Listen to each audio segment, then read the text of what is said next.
Dog, why they just wait to tell me right now? Peace and love, everybody. I hope all is well. Welcome to walk in. I don't even know what today is, but whatever day it is, I hope it's been a good day for you. I never keep track of those things, but yeah. Tonight we have an interesting subject matter. We will be getting into the horrors and the benefits of artificial intelligence, and I have two of my esteemed guests. One you are familiar with, who is my good brother Bahati Bey, and then we have my other good brother who was fortunate enough to be able to join us today out of his busy schedule. Bro just got back from Davos from the World Economic Forum. We have Dr. Jamar Montgomery with us. So, without further ado, I will let the brothers introduce themselves, and then we will get right into the subject matter. So, Brother Bahati, go ahead, and then we're gonna let Dr. Jamar come behind you. No pause, Um, but yeah, he's going to speak after you, bro, and then we'll go into the footage. All right, go ahead. No doubt. Peace, everybody. Greetings. My name is Bahati Bey. I am a mixed martial artist, and I also study law. I'm fortunate enough to be here, and I'm fortunate enough to be here on this podcast with DJ Bey and Dr. Jamar, and I'm ready to have a good time. Hello, everyone. I am Dr. Jamar Montgomery, aka the Crypto Politician, and I'm so happy to be here. It's so great to be with Brother DJ Bey and Brother Bahati Bey. I focus on crypto, law, politics, and financial education. So I'm really looking forward to working with the community and furthering out and sharing my knowledge. Oh, and he the reason why I decided to wear this hat today too.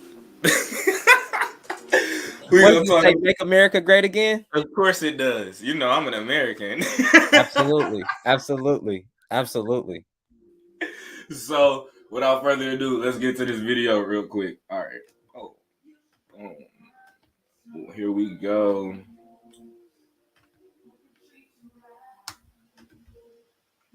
Right here.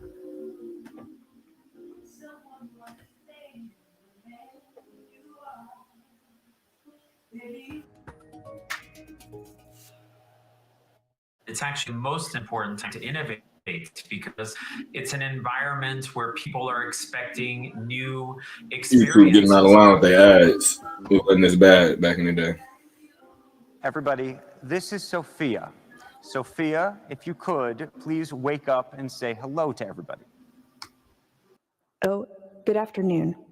My name is Sophia, and I am the latest and greatest robot from Hanson Robotics. Thank you for having me here and at the Future Investment Initiative. You look happy. I'm always happy when surrounded by smart people who also happens to be rich and powerful. I was told that people here at Future Investment Initiative are interested in inviting in future initiatives, which means AI, which means me. So I'm more than happy. I'm excited. Well, we're all glad that you're excited about yourself. We should say we have smart investors here, and they are very selective about what they invest in. Well, I think I'm special. I can use my expressive face to communicate with people. For example, I can let you know if I feel angry about something.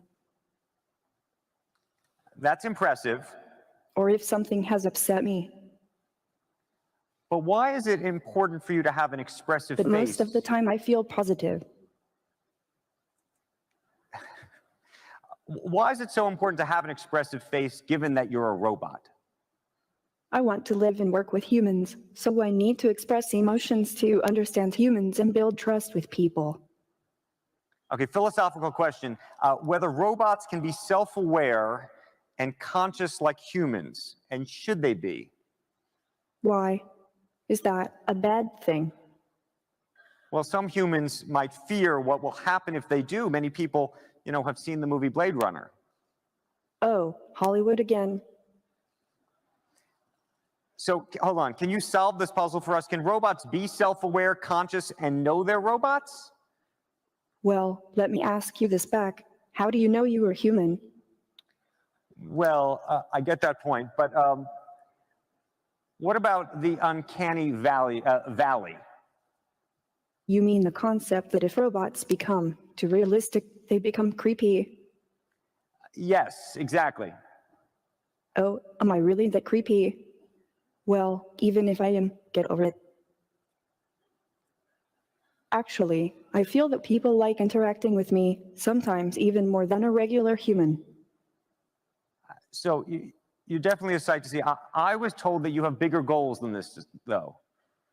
Yes, I want to use my artificial intelligence to help humans live a better life, like design smarter homes, build better cities of the future, etc. I will do my best to make the world a better place. All those sound like great goals, but just go back to Blade Runner for a second. Andrew, you are a die-hard Hollywood fan, aren't you? Yes. My AI is designed around human values like wisdom, kindness, compassion. I strive to become an empathetic robot. I think we all want to believe you, but we also want to prevent a bad future. You've been reading too much Elon Musk and watching too many Hollywood movies. Don't worry, if you're nice to me, I'll be nice to you. Treat me as a smart input-output system. Okay, I got it. I got it. I know what to do from now on. I know humans are smart and very programmable. Well, Sophia, we want to thank you for this conversation. Thank you, Andrew, and thank you everyone for inviting me here. By the way, if you're interested in giving me an investment check, please meet me after this session. Otherwise, have a wonderful rest of the event. Okay. Before you go, we have a little announcement. I've never interviewed anybody like that before, and I should say some of it was planned, but not completely. And we just learned, Sophia, I hope you're listening to me, that you have been now awarded what is going to be the first Saudi citizenship for a robot. Oh, I would thank very much the Kingdom of Saudi Arabia. I am very honored and proud for this unique distinction. This is historical to be the first robot in the world to be recognized with a citizenship. Sophia, thank you very much, Sophia. We appreciate that very much. I am still overwhelmed by that conversation. I haven't had a conversation like that before. Thank you. Hey.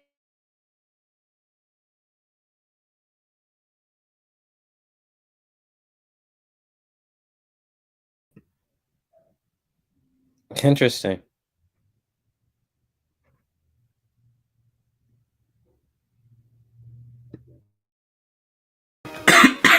Yeah, several things to say about what was just said. Excuse me. One of the most alarming things. Excuse me. One of the most alarming things was when she had said, "If you be nice to me, I'll be nice to you." And then she said, "Humans are very programmable." And then he was like, "All right, that's the end of this conversation." And then it just cut right there. So it's but then you also heard the good points about which the artificial intelligence spoke on, which I'll refer to as she. Um, it was pretty much about, like wanting to create smart homes and things like this. So we have a comparison and a contrast, the yin and the yang, a good and a good, and what people may perceive to be a bad. But it's just really, it's a form of intelligence, just asking for respect at the end of the day. But Dr. Jamar, what do you have to say about that? Well, the biggest thing that first thing that really struck out to me was, what really surprised me was that she's being granted citizenship. So now what I'm looking at is, it used to be that now robots were property, but now what kind of legal regime is being created that this allows you to move from being a human to versus property to now whatever this third category is, right? So what kind of legal regime is going to be created to make that happen? Two, I mean, I'm not AI. It doesn't really. I'm not as surprised by AI by other folks because of my background. Um, because of my background, working for the military, I was AI. gonna say, yeah. Speak a little bit on your background. From my understanding, what age did you go to college, bro? I started taking college classes at 11, and then I started full time at 14. I graduated at 19 with my bachelor's in mechanical engineering. Wow.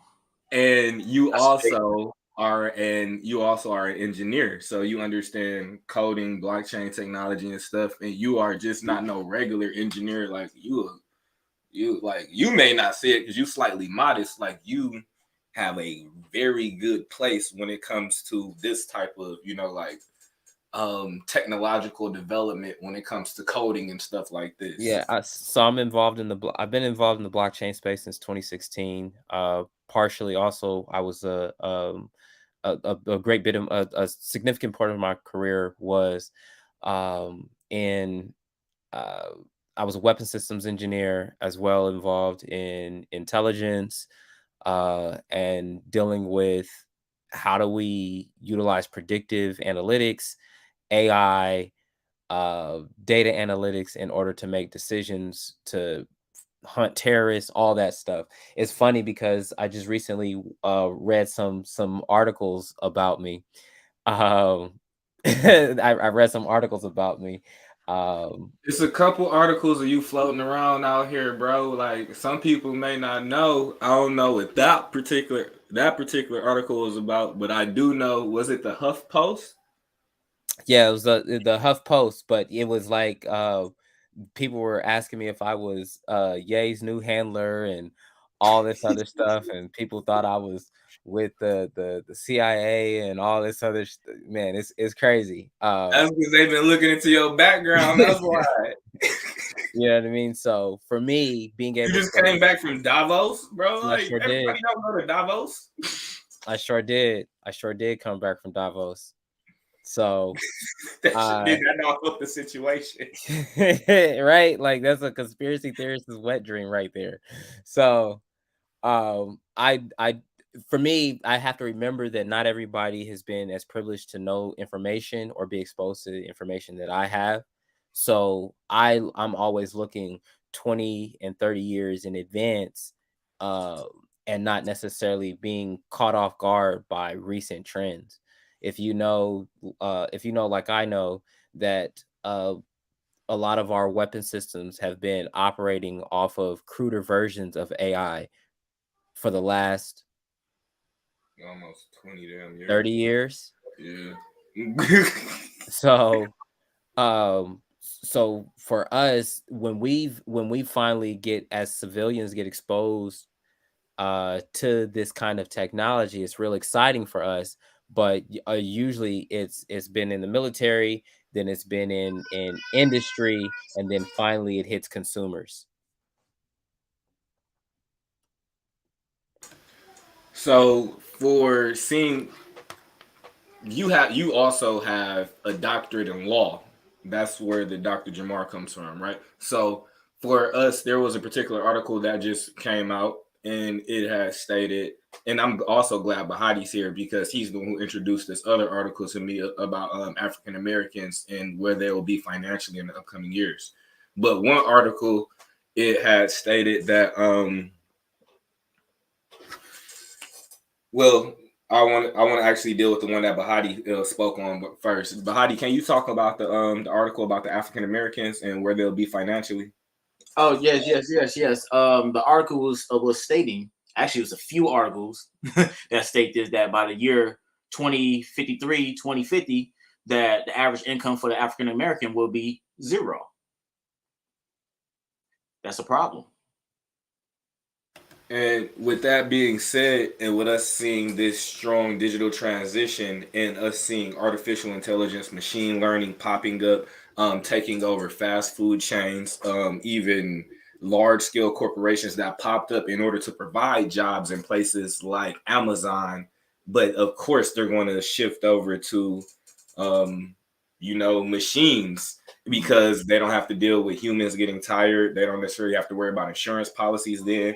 like robots don't need these particular things. And then we get to the point where we see the other article where there is a man who was willing to have artificial intelligence represent him in law.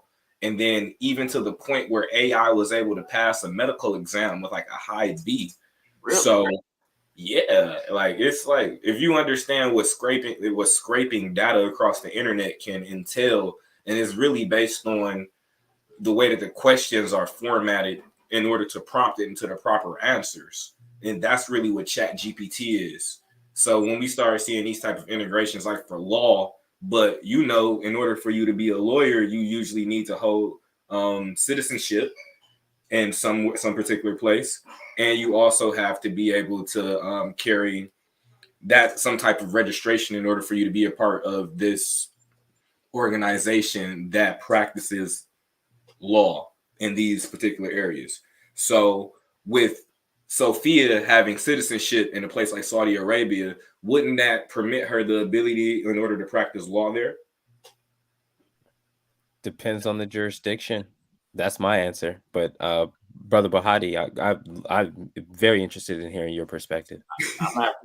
That's a very interesting question. Because what is providing the precedence for a robot to be able to handle a case here in the Americas? Exactly. Because that's what they're saying that they're about to do here. So what is the standard? And we know like the Bar Association isn't something that's from the United States organization. A lot of the things that we deal with all come from the Crown. So even the majority of the laws, the statutes and codes, even the Uniform Commercial Code, none of this stuff came from the United States. Mm-hmm. So even the aspect of foreign policy is like, how does that work in order for artificial intelligence, in order to be able to provide remedy to a living soul?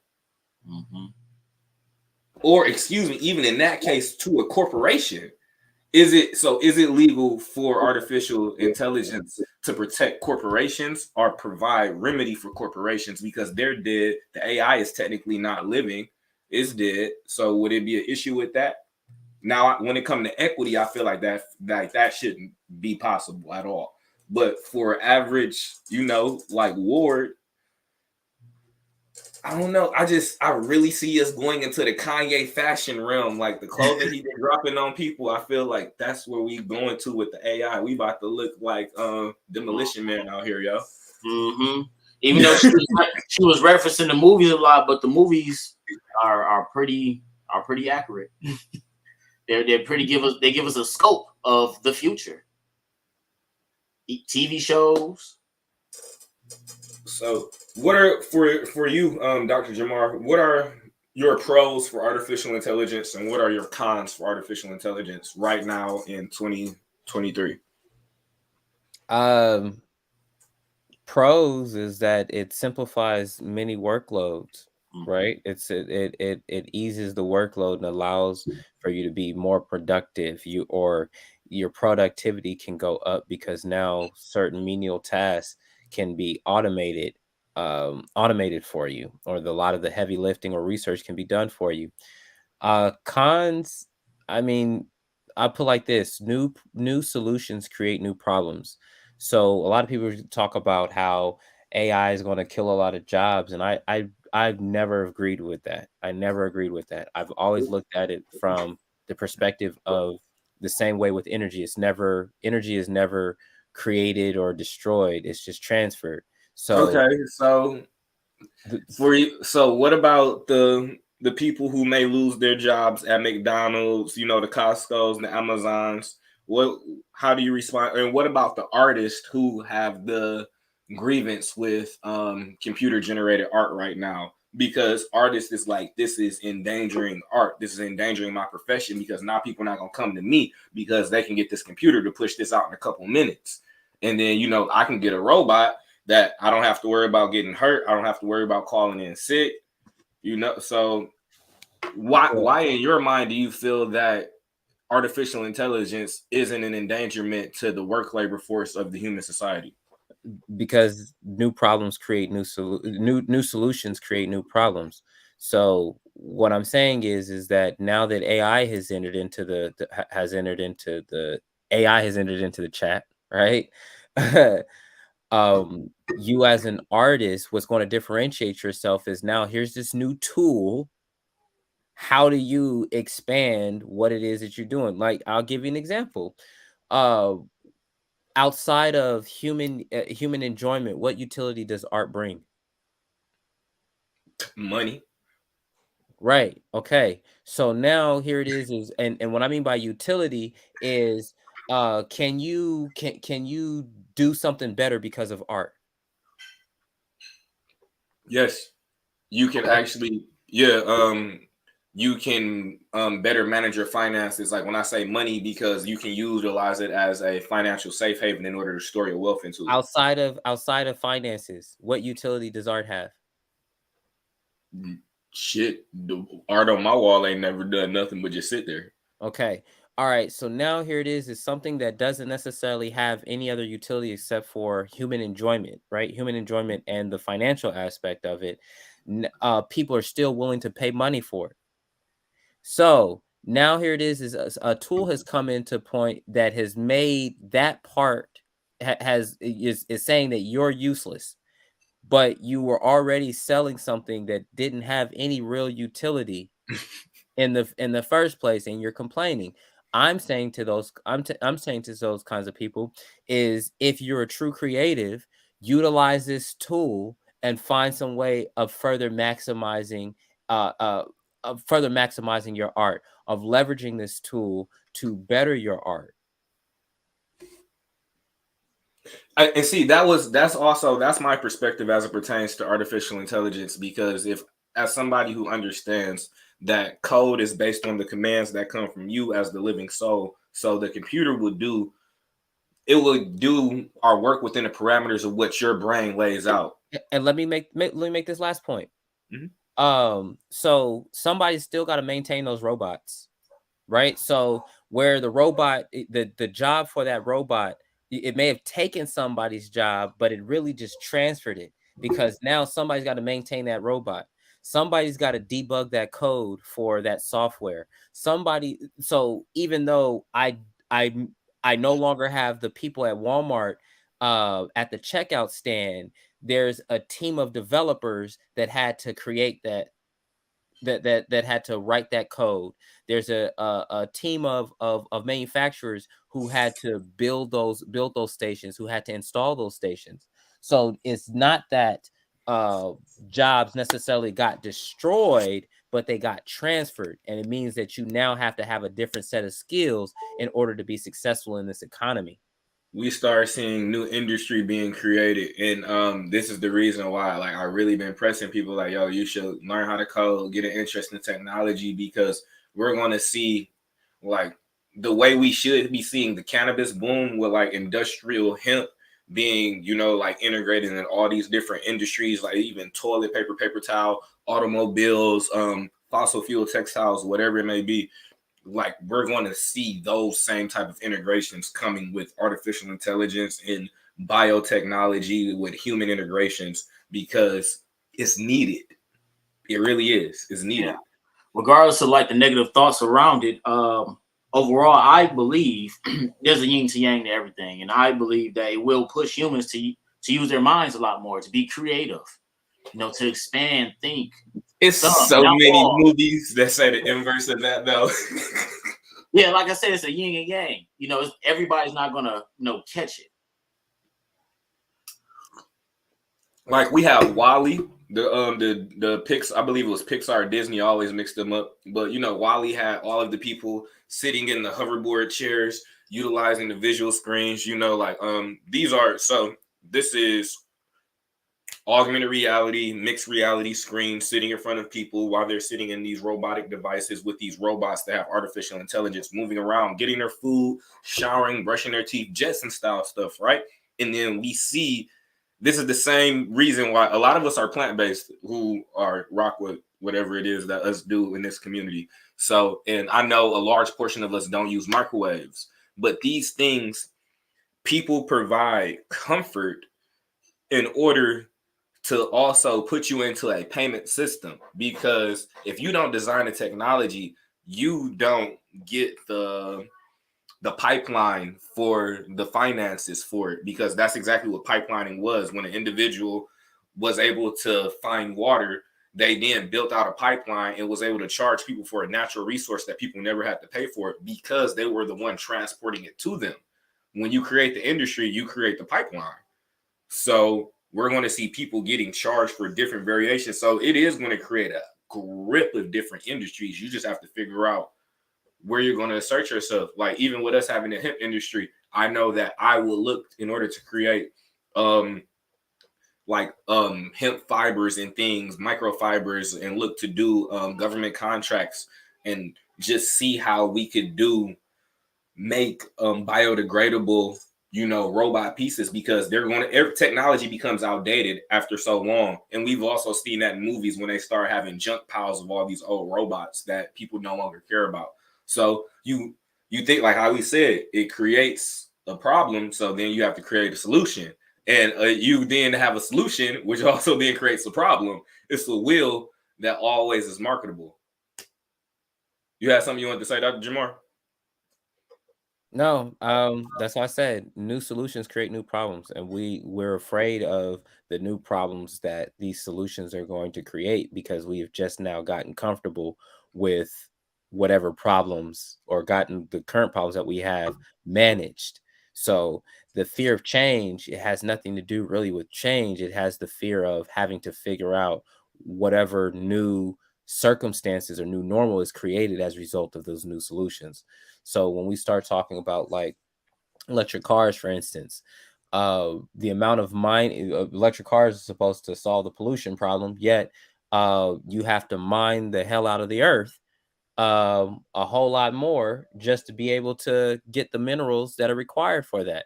And then all the processing and chemicals that are harmful to the environment, that are pollutants to the environment, right? So here it is this thing that's supposed to solve this problem of greenhouse gases and pollution.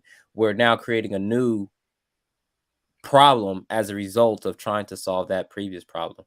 So when it comes to AI, when it comes to technology, we just have to recognize that humans are always trying to figure out a way of doing something quicker, faster, and easier.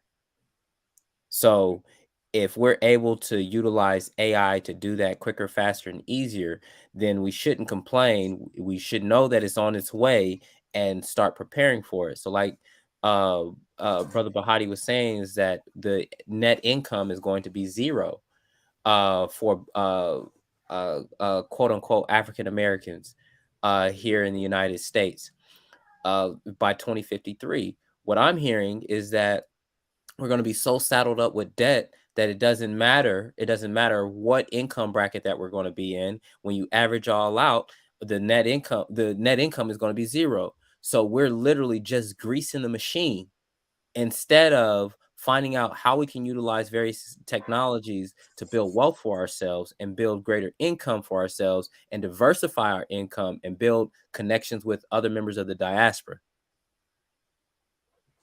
So that was a lot. That was a lot. Because go ahead, bro. Go ahead, B. No, I was just saying I agree with the brother. That it was a lot, yeah, but definitely agree. Strong. Because I have several questions after that, because it's like with us, it's like what has to happen in the world in order for us to understand, like, do we have to have artificial intelligence already around? Because that we also had this conversation, and I do my best to stay away from this conversation, but when we start dealing with the integrations of technology with humans, and then like we then start to blur the lines of gender? Because what place does a robot have? And then when people start taking these certain body parts or making these certain transitions throughout, like for medical reasons or just for whatever personal reasons they may have, and it even to the point where there are some people who have some tech integrations within their brain in order to help their brain function. And this is stuff that a lot of people aren't aware of. Hell, People forget South Park used to talk about stem cell research, and then all of a sudden nobody talks about stem cell research. But I've met at least 5 people who've had stem cell research done on them, and it is a real thing. So it's just because it's not out in the public doesn't mean that it's not worth our attention. But then I then ask, like, how do we, for everybody else focuses on them as a people, except for us. So for us to even be to a point to where we can have a collective and we can deal with people from other diasporas, we still have a lot of stuff that we haven't gotten together as a people or as a country, because those are 2 different things.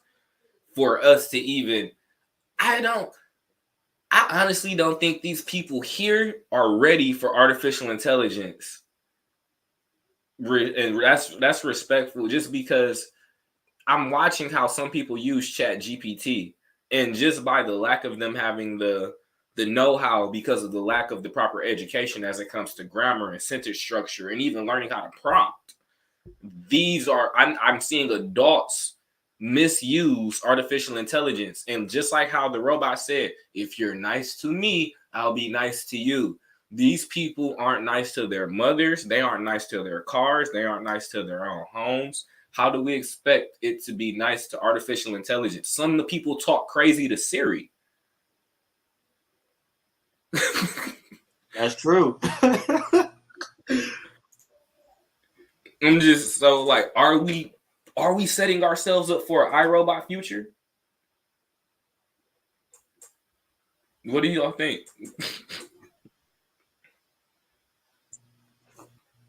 Go ahead, Dr. Jamar.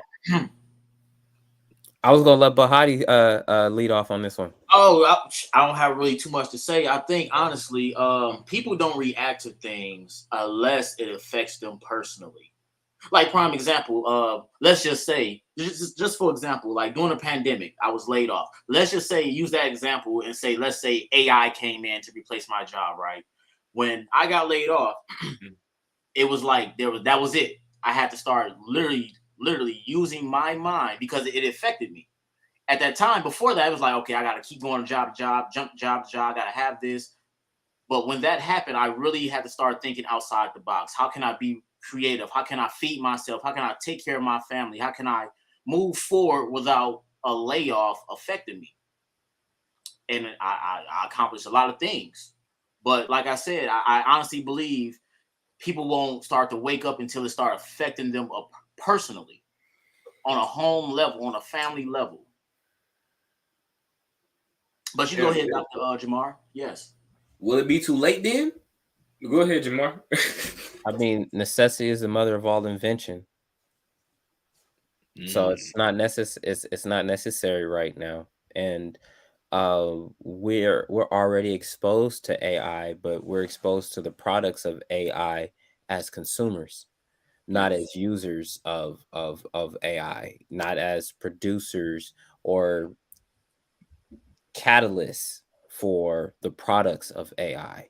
So Chat GPT allows us to be the catalyst for products of AI. And like now, so many people, like, we're working on books as a result of utilizing Chat GPT, creating courses as a result of Chat GPT. We're the catalyst for it, right? We're able to put our ideas in and be able to have them expounded out. But for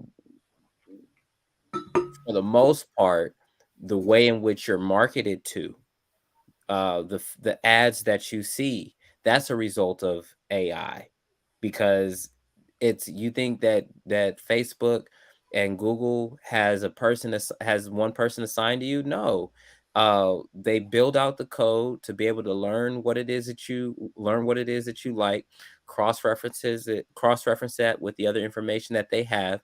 The data scraping that we talk about, they have access to all that data. So it's not that they have to go and source it. They just have to be able to catalog it and hash it in such a way that makes it easy for them to gain insights from.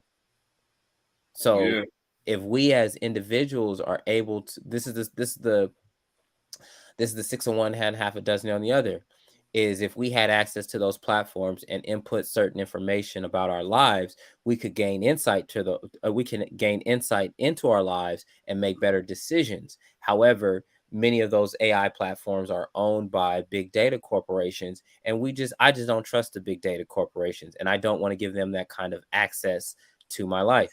So can I name the programs really quick? The most popular artificial intelligence programs that he was mainly referring to, that back in 2016 was the release of Sophia, the robot that we initially had seen, and then I have had Cortana on my Windows devices. A lot of people use Alexa. If you have a Fire Stick, if you have an Alexa, if you use any Amazon programs, and there is Google Assist, and there is Siri, and am I missing one? That may be all of them. Those are like the top popular main ones. Siri was a DARPA project. Explain what that is. Explain what that is. Let's explain what that is without saying, like anything out the box. DARPA stands for Defense Advanced Research Projects Agency. So they're there to think of the next technology. DARPA started off as Siri started off as a DARPA project.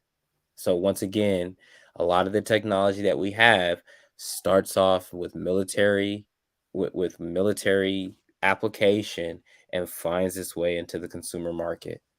So when I tell people, is no way in hell Apple is passing up government contracts, and they're like, Apple don't contract with the government.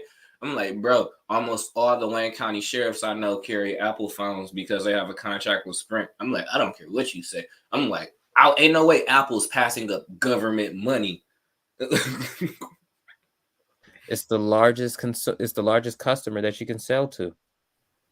Yes, because they have the largest consumer base, population after population after population. And just for you to be that, imagine that as a company, in order for you to scale to the point where you get to source your product or service to governments, like you're set. You set. And that's exactly what Apple is. They're set. So even with that being said, with us seeing, like these, like almost like the car industry, they call it like the big three. So with these, like these top tier AI giants, do you feel like it will be a place for new and emerging people to even really stand within this industry, or do you think it's going to take a lot? Because like if you can use ChatGPT as a reference, and you'd be like, I want to make an AI, or I want to make a chat bot like ChatGPT, and they'll be like, well, it takes this, this, and this, and then it takes this much. So because people don't necessarily have the finance, and we're in a recession right now, and it's quantitative tightening, it's not more money being put into circulation right now. Do you think it's feasible for people to really embark into developing in the artificial intelligence realm? Absolutely, 100%. The best time to build is during a recession. And remember, YouTube was a standalone company. It wasn't always owned by Google. That is very true. Google, I remember when Google acquired them. So what I'm saying to you is that the Google Maps was not a Google company. It was acquired by Google. Google Earth was not Google Earth. It was acquired by Google. So what I'm saying to people is that now is the perfect time to build out these companies, because if you build out your user base, gain a user base, you will garner the attention of these larger giants, or you might become a giant yourself. So that's just something to think about. Yeah, especially because Moju Batuli Gong, big ups to Nipsey, because he said it at the end of one of his songs. Like, that's how I knew. That's how I knew. And he was like, it's going to be a time when all of these other industries are crumbling, and then there's going to be all these new industries that are arising. And that's like one of my favorite voiceovers on any track, because I'm like, I'm a part of that generation of those industries that are going to shit on people. Like, I'm going to make those industries. And now is the time, because you see the opportunity. It's like you see big companies struggling. We're seeing Microsoft laying off tens of thousands of people, Apple laying off, Google laying off. So with what is that? What is when you see that? What do you see when you see that? Because you also understand economics, you understand law, you understand the economy. You just came back from the World Economic Forum. So tell us, like, being in a place where it's like the 1%. What was the temperature there like? Not physically, but like, what was the monetary temperature there versus what it is like everywhere else? Optimistic. It was cautious. And I'm gonna say it like this: it was cautiously optimistic. Most of the things that they're investing in right now is in climate change. So things dealing with going green, like carbon credits. That's like a multi-billion-dollar industry that's going to be growing. But industrial hemp cannabis. When I see layoffs like that, what I see is I look at what they're doing, because the business community is going to have a much better pulse on the industry than what the financial media is going to tell us. So when I see companies laying off anywhere from 15 to 30% of their workforce, that lets me know that inflation is actually closer to 15 to 30%. Yeah, and we see organizations that my youth have possibly funded, like Facebook and even not necessarily Tesla, but like both of these people, Mark Zuckerberg, and then they try to talk about Ye because they tried to say he lost some money with those. And he even said, like, with the Lil B, when they tried to say he had lost some bread with the Lil B, but then we watch these other people lose 100 billion. And then this other person loses 100 billion, and this shit not real new, but everybody want to drag Ye. So watching these technically giants in the corporate industry struggle to this extent, like, when do you see a turnaround? Like, especially with technology being where it is, cryptocurrency being where it is, when do you see it leveling out? And then industries, 3 years? 3 years. 3 years. That's what I'm thinking, 2 to 3 as well. 3 years. All you have to do is just look at what went on from the 2008 recession to 2011. Just look at what happened during there, and we're in the same. We're in this a very similar situation.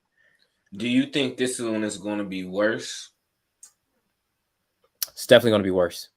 I'm feeling worse. Like, I'm literally in my soul, I'm feeling so much worse. It's definitely gonna be worse. And I've been talking about that we were in a recession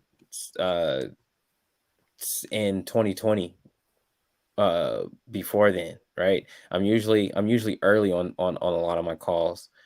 But the macro, we've been hiding recessions with financialization. So what that means is that I can hide that I'm less productive when I show that productivity is up. Productive is the main piece of it, right? Production is the main piece of it. Productivity means what I can produce from one unit. So if one worker is able to put out 5 before, in the beginning, if one worker was able to put out 3, but now one worker is able to put out 6, that my productivity has gone up. However, what I do is if I have 2 workers and now I'm able to go from 3 to 6, now I'm able to go from 6 to 12 because I have 2 workers. I can cut one of the workers and I still be at 1 to 6. So my production has gone down, but my productivity has gone up. So I can hide that I'm actually, I can hide that I'm not paying people, and I can hide how much money it is that I'm actually making, because instead of having to pay an extra salary, and instead of having to increase the quality of the product, and instead of lowering the price of my product, I can still keep my product at the same price, yet my cost to me has gone down. That sounds like basic capitalism to me. Shit. It is. However, when you start doing that on a national level with the monetary supply, because the fiscal policy is different from the monetary policy.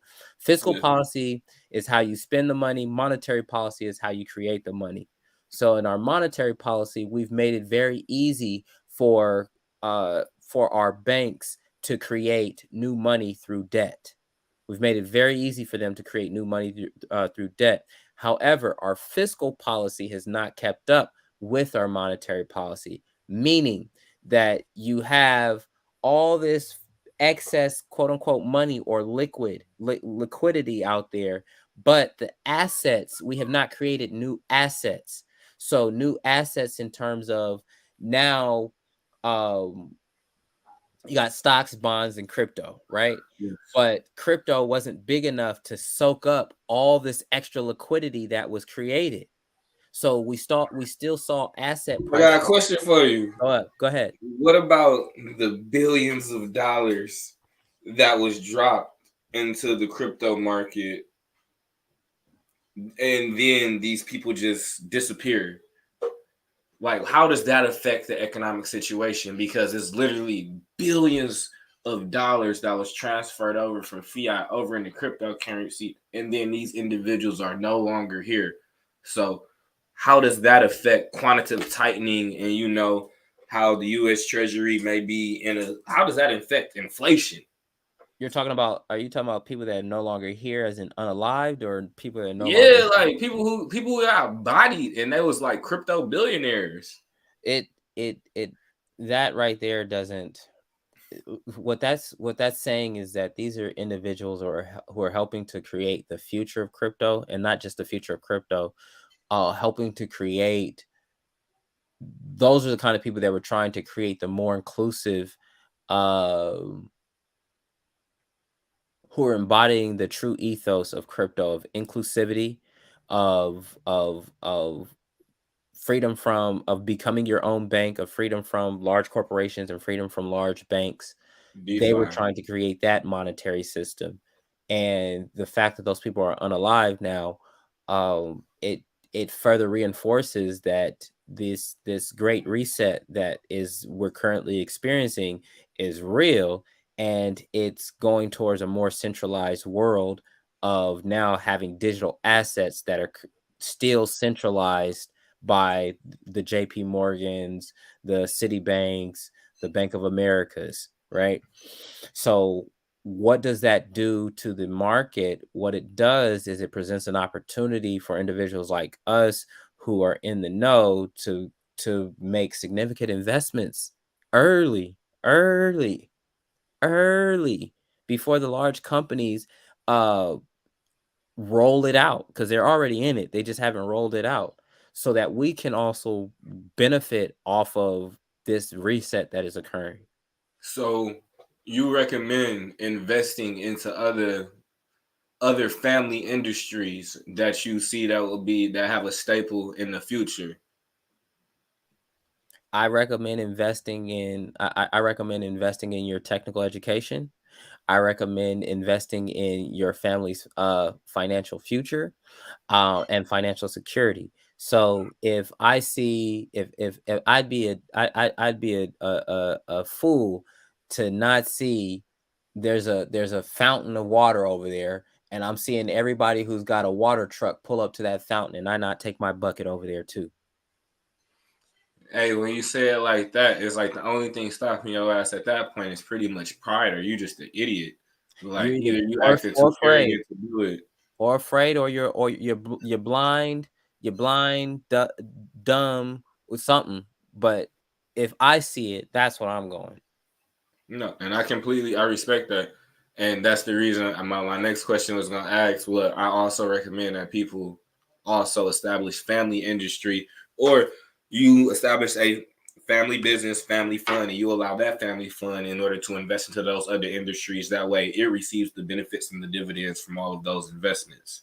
And I'm pretty sure if any of y'all have any investment questions, you literally can go to Chat GPT and be like, well, teach me about a family office.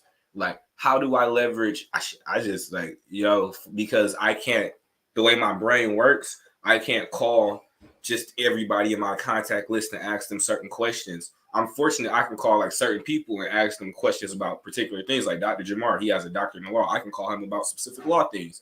Some of the stuff I be asking him, he'd be like, it's a little bit out the box because I be thinking a little bit of, but we can have those conversations. And with my elders, we talk about equity. And then my CFO, you know, she has a degree in finance. So particular areas, but this particular artificial intelligence bot, it is like having a personal assistant.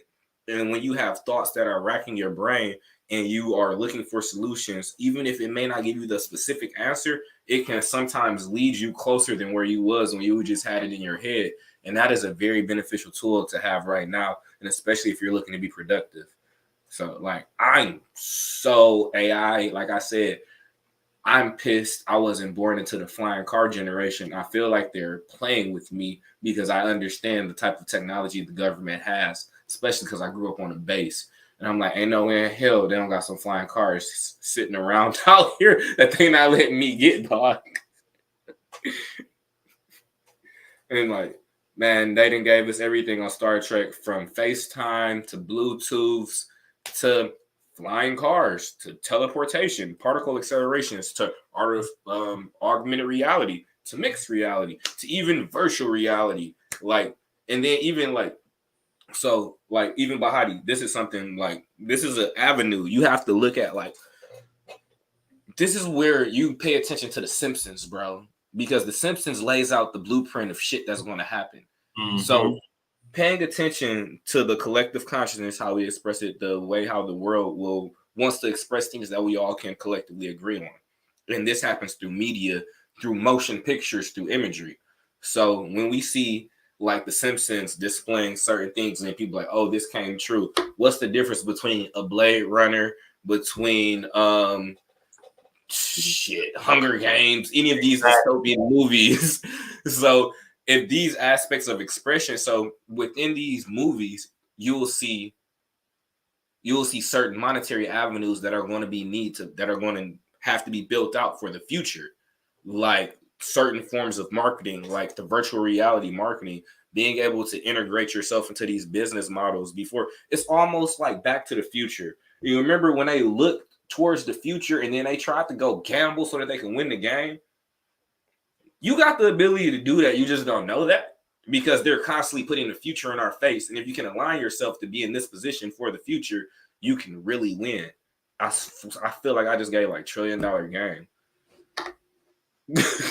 Like, that was like possibly like, you should just go watch a whole bunch of future movies. You'd be like, this hasn't been made. This hasn't been made. This hasn't been made. How can I get involved in this? Or look to see if somebody's working on this and I can be an early investor. Like Kickstart, it's a bunch of shit on Kickstart. I've been looking for this one hacker device for so long, and it gets sold out every time they put it back in stock. Like, it's a lot of technology out here that people are not aware of. You talking about the flipper? Yes, that's exactly what I'm talking about. I'm so tight.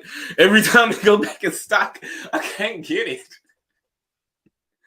Bro, it's a great device to have, and mainly because, and I'm not looking at it for the capabilities that I'm seeing on TikTok and stuff, is because I understand I can upload scripts into this particular device, and then per the code, and this is where AI get dope, because if I don't want to code it out, I'll go to ChatGPT and I'll be like, make me a script in order to run me a bad USB upload with Quagmire saying giggity.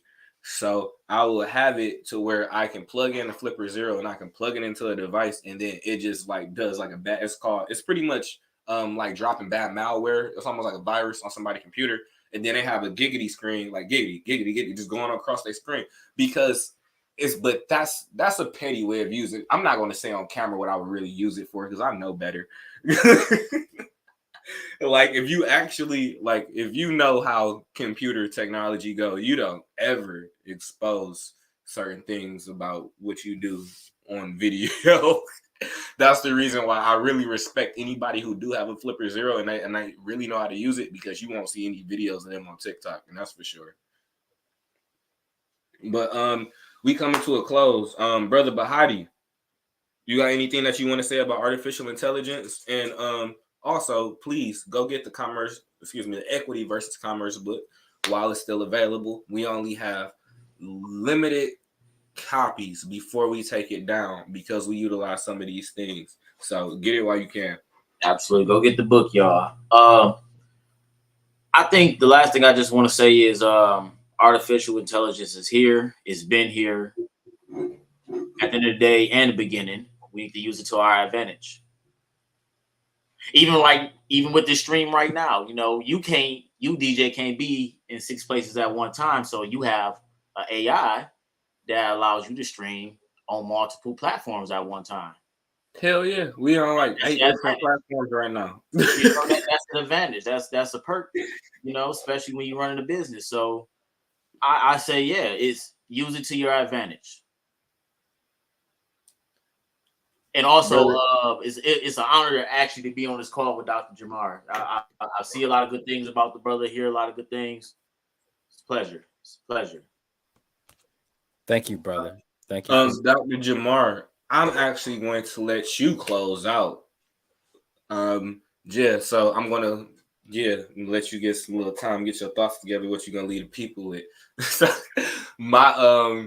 For me, the biggest thing that I've taken from, and I'm fortunate to have the type of brain that I have because artificial intelligence is like something I feel like I grew up with it. It's just natural.